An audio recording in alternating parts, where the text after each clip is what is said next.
पहिल्यांदा उभे राहिले होते. हे बघ, तुम्ही असे काहीतरी बोलत जाऊ नका खडसे साहेब. मग अशाने काय होतं की सभागृहाचा सगळा डेकोरम खराब होऊन जातो.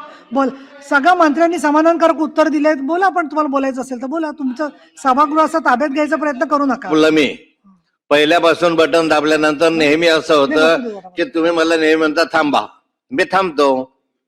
अजून म्हणा तर बंद करा, बंद करू. आपल्याला काय बोलायला सांगितलंय. अहो, प्रश्न विचारायचा तो अधिकार आहे, तुमचा अधिकार आहे. त्याला परवानगी देणे, द्यायची असेल तर द्या, नको द्यायचे तर बसल्या खाली रिकामा.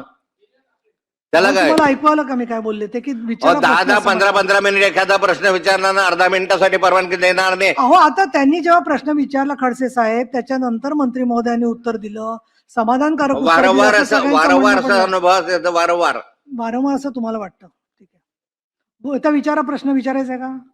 मग विचारा. आता विचारतो. मी फार आभारी आपला की मला प्रश्न विचारायला संधी दिली. भांडून का होईना मला संधी मिळाली. माझा प्रश्न आहे मंत्री महोदयांना. विचारणारच नाही तुम्ही, आभार मानले म्हणजे ठीक आहे, आभारी आहे. माझा प्रश्न आहे की हे सर्व विषय झाल्यानंतर आंबा ह्या पिकासाठी जो पीक विमा, फळ पीक विमा आहे, त्या फळ पीक विम्याची मर्यादा जी आहे ते कधी 10 हेक्टर, कधी 20 हेक्टर अशी कमी अधिक झालेली आहे. मला वाटतं 10 हेक्टर आंबा एकत्र हा महाराष्ट्रामध्ये कुठेच नसतो. कोकणामध्ये एखाद्या ठिकाणी एकाच सर्कलमध्ये म्हणतोय मी, ते एवढा असूच शकत नाही. आणि मग त्यामुळे आंबा पिकाला पीक विम्याचा लाभ होत नाही.